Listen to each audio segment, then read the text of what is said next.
Agri-Challenge, le magazine de l'entrepreneuriat agricole et du développement durable.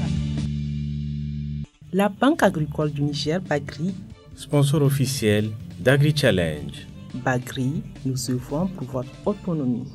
C'est notre 26e numéro de l'émission Agri-Challenge sur votre chaîne panafricaine, le magazine consacré à l'entrepreneuriat agricole et du développement durable. Bonsoir chers téléspectateurs. Nous ouvrons cette édition avec le reportage de la Banque agricole du Niger Bagri dans les régions. Cette fois-ci, nous allons faire un focus sur l'impact des formations des jeunes en agriculture et en éducation financière dont la Bagri assure la formation des formateurs. Le cas de la région de Dosso. Second reportage à suivre dans ce numéro, nous allons vous amener au Salon international de l'artisanat pour la femme SAFEM.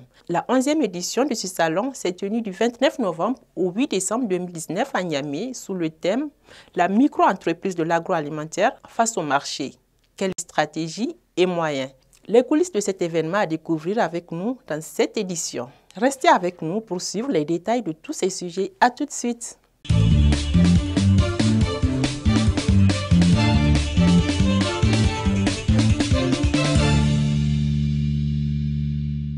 La Bagri a beaucoup, en tout cas, enrichi notre commune, puisque actuellement, on a plus de 210 jeunes qui ont été financés par ce programme de 1 million à 3 millions par jeune. La région de Dosso est l'une des régions qui a bénéficié des grands investissements agricoles de la Banque agricole du Niger Bagri.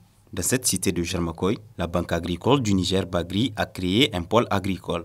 Grâce à son programme de financement à coût partagé, nombreux maraîchers et promoteurs des sites agricoles ont sécurisé leurs fonciers et bénéficient des intrants et matériels agricoles de qualité.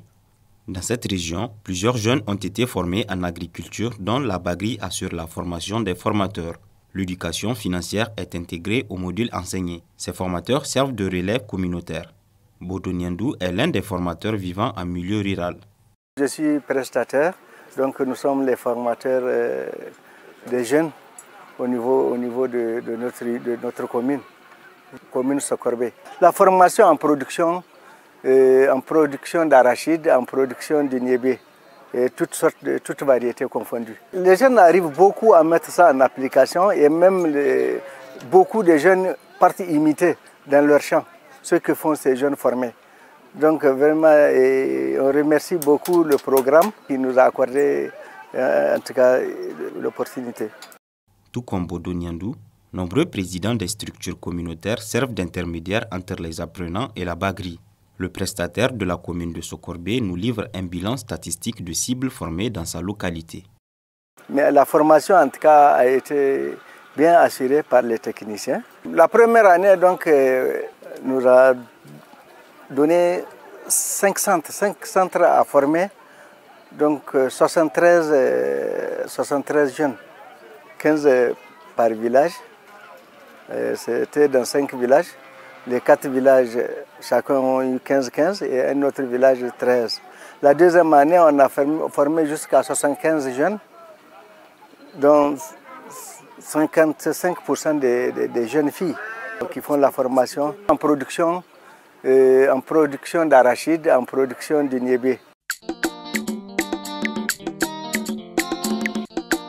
Dans les 23 villages de la commune de Sokorbe, plus de 200 jeunes sont initiés à la pratique agricole moderne. Ils ont bénéficié des formations relatives à la gestion et prévision de leur activité agricole. L'impact est réel et visible. La Bagri a beaucoup, en tout cas, enrichi notre commune, puisque actuellement, on a plus de 210 jeunes qui ont été financés par ce programme de 1 million à 3 millions par jeune.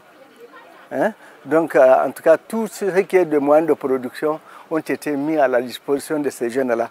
Maintenant, les jeunes ne vont plus en exode. Ceux qui ont été formés ne vont plus en exode. Ils restent dans leur champ, donc produire beaucoup et vendre le surplus.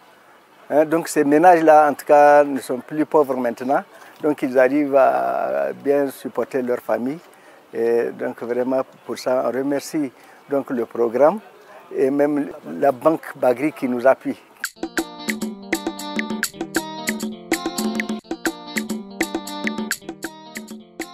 Malgré ces nombreuses actions de formation, le besoin en formation agricole persiste dans cette commune de Sokorbe.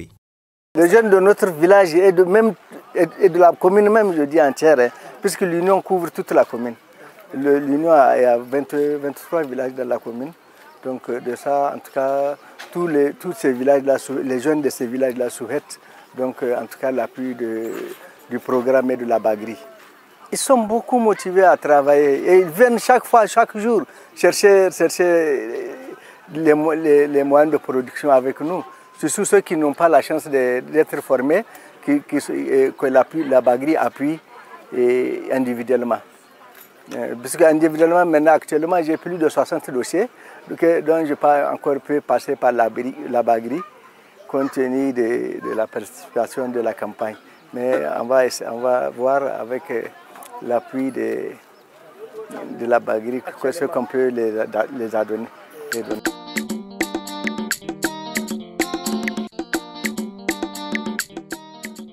Les promoteurs de sites agricoles intégrés diffusent de leur côté la bonne pratique agricole enseignée par la Bagri.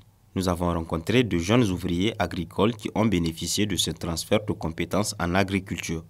C'était dans la ferme agricole de Moussa Hassan Sandi.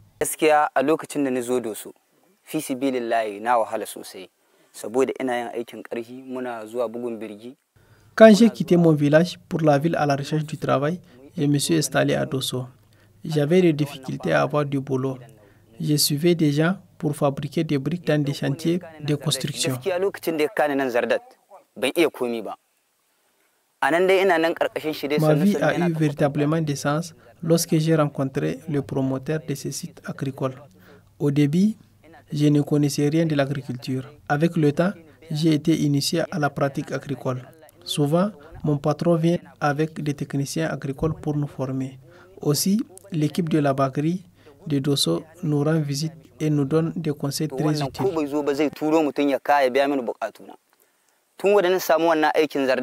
Dieu merci, je suis rémunéré chaque fin du mois et j'apprends au quotidien la bonne pratique agricole.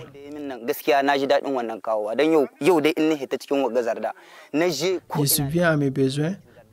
Maintenant, je peux pratiquer l'agriculture partout où je me trouve.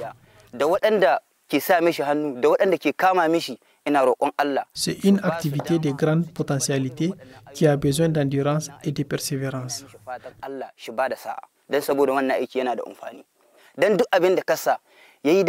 D'ailleurs, l'un des principaux avantages pour un ouvrier agricole est le premier à jouir des fruits de la ferme avant le promoteur. Je remercie vraiment le promoteur Moussa Hassan de nous avoir créé de l'emploi et initié à l'agriculture.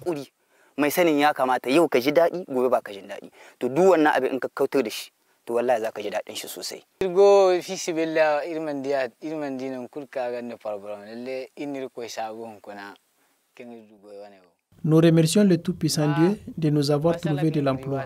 Les difficultés d'avant sont en passe d'être oubliées.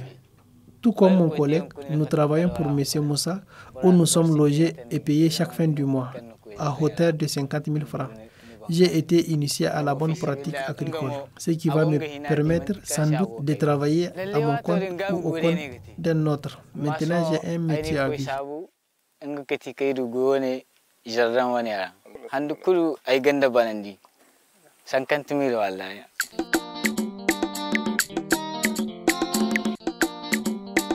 De sa création à aujourd'hui, l'antenne régionale de la Bagri a financé plus de 10 000 producteurs agricoles à Dosso. La confiance se noue entre le monde rural et la Bagri. Notre message à l'endroit de la Bagri, c'est de continuer, de ne pas interrompre en tout cas son initiative. Son initiative, en tout cas, de ne pas l'interrompre, voire dans 5 ans, et je crois que notre commune n'aura pas un problème d'insuffisance alimentaire.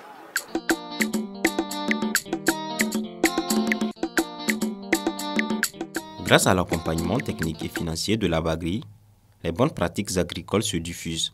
Les ouvriers agricoles formés sur le tas deviennent financièrement indépendants.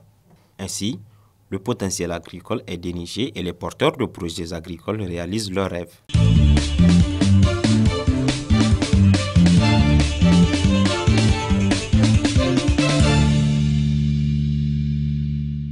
La 11e édition du Salon international de l'artisanat pour la femme, SAFEM, s'est tenue du 29 novembre au 8 décembre 2019 au Palais des Sports de Niamey. Ce salon a pour objectif de contribuer au développement économique et social de la femme en particulier et du Niger en général. Véritable marché international de l'artisanat féminin, SAFEM a reçu la participation des pays de la sous-région dont le Sénégal, invité d'honneur, et du continent africain, en tout une trentaine de pays. Plus de 1500 exposants ont répondu présents à ce 11e rendez-vous du Salon international de l'artisanat pour la femme, SAFEM, sous le thème Artisanat et entrepreneuriat des femmes, solutions innovantes pour l'emploi et le développement durable. Cette 11e édition du SAFEM a servi d'opportunité pour ces femmes artisanes et entrepreneurs de débattre des diverses thématiques dont, entre autres, la micro-entreprise de l'agroalimentaire face au marché, quelles stratégies et moyens. C'était en présence de Doussou Amadou, directeur de cabinet du ministère du Tourisme et de l'Artisanat, représentant le ministre. Il est relevé de plus en plus que l'agroalimentaire offre assurément des débouchés au plan commercial. En effet, nombreux sont les pays en développement qui jouissent de bonnes conditions climatiques, disposant de terres arables, d'une main-d'œuvre en quantité et de moyens technologiques pour accroître la production agricole. Si une partie de cette production est directement consommée, le surplus subit une transformation pour garantir sa conservation sur une longue période. Cette opération lui donne ainsi de la plus-value et crée les conditions de la création de l'essor d'unités de transformation et de conservation des produits agricoles. Cet essor est aussi favorisé du fait que les investissements du départ, exigés pour les petites et moyennes entreprises de l'agroalimentaire, sont modestes. Elles contribuent alors à la lutte contre la pauvreté à travers le développement de la chaîne de valeur. Si le rôle des petites et moyennes entreprises de transformation agroalimentaire n'est plus à démontrer dans le cas du Niger, leur performance économique et commerciale reste largement en deçà de l'attente de la clientèle. En effet, la difficulté pour ces petites entreprises artisanales de se conformer aux exigences de leurs clients actuels et potentiels, notamment en termes de qualité, est citée comme l'un des principaux obstacles à leur essor. Cependant, au Niger, ce défi est en train d'être relevé grâce à l'engagement des femmes de prendre leur destin en main avec l'accompagnement de l'État et des partenaires techniques et financiers. Faisant une pierre deux coups, la présidente du Salon international de l'artisanat pour la femme a profité de la tribune de la conférence pour présenter l'accompagnement à l'endroit des femmes artisanes. Pour sa part, l'agence SAFEM, dans sa stratégie d'intervention, appuie 6 corps de métier, dont la transformation agroalimentaire, sur les 8 régions du pays. Des résultats encourageants ont été enregistrés en matière de développement de l'esprit entrepreneurial, du renforcement des capacités techniques et de la commercialisation des produits dérivés. Pour dynamiser les réflexions autour de ce thème, les promoteurs du SAFEM ont fait appel à 2 communicateurs experts conférenciers dans le domaine de la micro-entreprise de l'agroalimentaire. Il s'agit de Ali Koulibaly, venu de la Côte d'Ivoire, et Stéphane Kenom du Sénégal. L'économie nous enseigne qu'il n'y a pas de croissance sans investissement, et pour qu'il y ait investissement, il faut des ressources. Dans cette perspective, la micro-entreprise de l'agroalimentaire mérite une allocation optimale des ressources pour lui permettre de renforcer les capacités de production. À ce titre, nous suggérons aux politiques gouvernementales de nos États, et plus singulièrement l'État du Niger, de prendre en compte ces secteurs dans leur plan de développement national, PND, vraiment pour booster le secteur de la transformation agroalimentaire. Le combat pour la sécurité alimentaire et la lutte contre la faim en Afrique est un objectif commun. Donc, le résultat déterminera notre avenir et notre devenir dans le monde. Je vous demande de retenir ceci. Si vous pensez que vous êtes trop petit pour réaliser quelque chose, enfermez-vous un jour avec un petit moustique. Vous verrez qui empêchera son camarade de dormir. Vous voyez l'éléphant, tous les animaux ont peur de l'éléphant. Mais il y a un seul petit insecte qui fait maigrir l'éléphant. Il l'empêche de dormir. C'est le moustique. Quand il rentre dans l'oreille de l'éléphant et il va se promener là-bas pour ressortir, le sommeil de l'éléphant est perturbé. Oui, ne dites jamais « je suis petit ». Femme du Niger, oui, opérateur et opératrice du secteur de l'agroalimentaire du Niger, vous n'êtes pas petit. Vous n'êtes pas petit. Allez-y affronter ce marché. Le marché local, le marché régional, le marché international. L'entrepreneur, c'est quoi? C'est le chef d'entreprise, le chef de la société, de l'entreprise, du projet. On a deux phases, c'est-à-dire on peut avoir une entreprise, un chef d'entreprise en phase de démarrage, la personne qui vient, qui dit j'ai un projet, je voudrais faire ci, je voudrais faire ça, donc ça c'est la phase de démarrage. Et sinon, on a aussi un dirigeant, un entrepreneur, pour une société ou une activité qui a déjà démarré et puis qui progresse. Voilà. Et souvent, l'entrepreneur s'identifie très fortement, ou on l'identifie très fortement à son entreprise. Moi, aujourd'hui, on m'appelle Monsieur Esteval. Voilà, je m'appelle Stéphane Quenom, on m'appelle Monsieur Esteval. Je l'accepte, j'en suis fier. Donc ça veut dire que les gens, en fait, vous identifient à votre entreprise. Voilà. Le troisième point, c'est le marché. Hein, parce que quand on parle d'activité économique, hein, je ne parle pas de services ou d'administration, on en a besoin, hein, l'administration, c'est pas. Mais quand on parle d'activité économique, ça veut dire qu'il y a un marché. On va produire et ça sera adressé à un marché. Des échanges et témoignages poignants ont meublé la suite des communications. Moi, je voulais qu'on s'arrête un peu sur un moyen pour faire de la micro-entreprise dans le domaine de l'agroalimentaire une réalité. Parce que on a, même au Burkina et je suppose qu'au Niger, c'est la même chose, on a des micro-entreprises qui, en fait, sont nées à partir de ce que faisait papa, maman.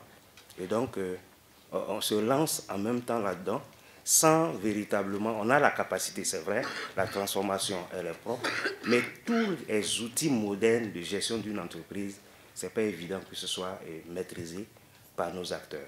Alors, la question que je me pose, bien sûr, aux conférenciers sénégalais et ivoiriens, est-ce qu'il y a des exemples d'écoles ou de centres de formation en agroalimentaire dans les différents pays?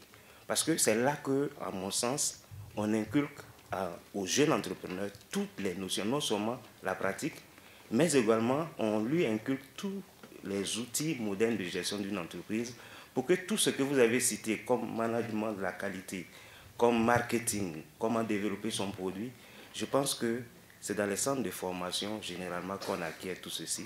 Et s'il n'y en a pas, je pense que c'est ce défi-là qu'il faille relever pour qu'on ait des entreprises artisanales dans le domaine de l'agroalimentaire bien formées et à même, n'est-ce pas, de s'insérer dans un marché où la concurrence est sans cesse évolue de façon drastique et de façon aussi à tuer l'entreprise qui vient juste de s'installer. Je pense que la formation professionnelle, technique, etc., c'est vraiment la base. Hein. On a la chance au Sénégal, je pense que ça existe dans d'autres pays, d'avoir l'Institut de technologie agroalimentaire qui fait des analyses, qui fait de l'incubation d'entreprises. Quand vous voulez démarrer, vous pouvez aller les voir avec un protocole. Donc ça, c'est des choses qui existent. Hier, il y avait monsieur Dr Babacar Sen, un collègue qui est formateur dans un centre de formation sectorielle aux productions de l'industrie agroalimentaire. Donc, qui forme des jeunes ou des moins jeunes en formation professionnelle sur le technique, sur la transformation. C'est cofinancé par l'Union européenne. Et voilà, Tout à l'heure, je disais, ça fait mal. Mais c'est bien d'écouter. C'est bien d'écouter, c'est bien de les éviter, c'est bien de les solutionner pour être au top. Ce n'est pas facile. Nous nous retrouvons dans tout ce que vous avez dit ici pour que, n'est-ce pas, des solutions, des engagements forts soient pris de façon à adresser tous les problèmes que vous avez évoqués ici. La question des financements, ce n'est même pas la peine de revenir là-dessus. Vous savez pourquoi ce monde-là que nous accompagnons n'est pas très exposé au financement, au microfinancement, au moyen financement, au grand financement. C'est extrêmement difficile. C'est des activités tellement fluctuantes. Les artisans eux-mêmes bougent trop. Ils ne sont pas stables. Il y a des erreurs que nous commettons nous-mêmes pour que les banquiers nous fassent confiance. Il y a beaucoup de problèmes. Quand vous donnez un financement pour de l'agroalimentaire, on va vous faire autre chose, artisanat d'art. Quand vous donnez du financement à Koulibaly pour aller faire l'agroalimentaire, il va aller prendre deuxième femme. Si on arrive à conseiller ces gens-là, à les accompagner pas à pas, voilà, jusqu'à la réalisation vraiment de leur objectif, je pense que c'est mieux. Donc on peut vraiment greffer ce fonds-là au FOFPA pour pouvoir encore davantage renforcer les capacités du FOFPA pour pouvoir vraiment accompagner la micro-entreprise de l'agroalimentaire. Et moi j'ai été à Dakar. Ce qui m'a choqué, c'est les surfaces comme Auchan qui vient vraiment mettre en valeur tout ce que nos braves femmes produisent. Moi d'habitude si je vais à Dakar, je vais sur le marché pour acheter mes produits locaux. Mais avec Auchan, je suis allée et j'ai tout eu sur le marché, sur leur surface. C'est des manques à gagner pour nos braves dames. Et quand je me suis renseignée, je me suis rendu compte aussi que Auchan vend jusqu'à aller acheter des surfaces à Dakar, au Sénégal, pour produire eux-mêmes les produits agricoles. Et là, ce que M. Koulibaly avait dit, quand on fait une bonne production, il faut aller jusqu'au niveau de la matière première. Et comment ils veulent que les femmes rurales se développent avec de tels systèmes pratiques? En fait, il faut le prendre comme un avantage. Auchan aujourd'hui, alors Auchan est arrivé avec toutes ses idées, etc. Mais Auchan a très bien étudié le marché sénégalais. Mais je ne suis pas de ceux qui disent que il faut faire la guerre à Auchan, etc.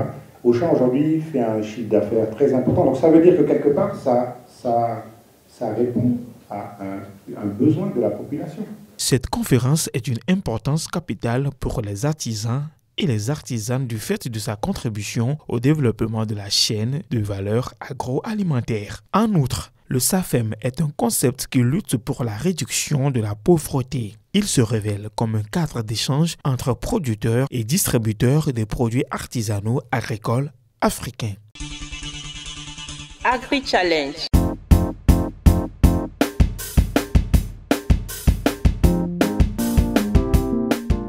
Le Niger change. La culture entrepreneuriale se propage. L'information économique entre dans les mœurs. Le climat des affaires s'améliore. La jeunesse nigérienne est de plus en plus positive et constructive. Elle est plus que jamais déterminée pour entreprendre et créer de la richesse.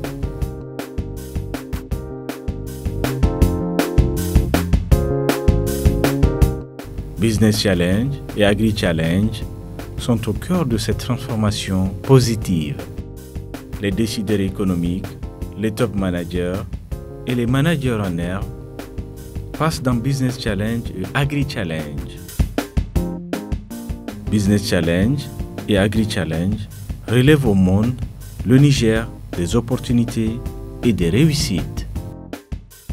Retrouvez Agri Challenge les dimanches à 21h30 sur Africable et Business Challenge les mardis à 21h30 sur Africable, votre chaîne panafricaine. Ensemble, relevons les challenges de l'entrepreneuriat et du développement économique au Niger. Agri-Challenge. Chers téléspectateurs, c'est ici que s'achève ce 26e numéro de votre magazine Agri-Challenge, le magazine de l'entrepreneuriat agricole et du développement durable sur votre télévision Africable. J'espère que le menu vous a plu. Vous le saviez maintenant, vous pouvez interagir avec nos équipes sur les différents réseaux sociaux. Merci de nous avoir suivis. À la prochaine. Bonsoir. La Banque agricole du Niger, Bagri, sponsor officiel d'Agri Challenge. Bagri, nous œuvrons pour votre autonomie.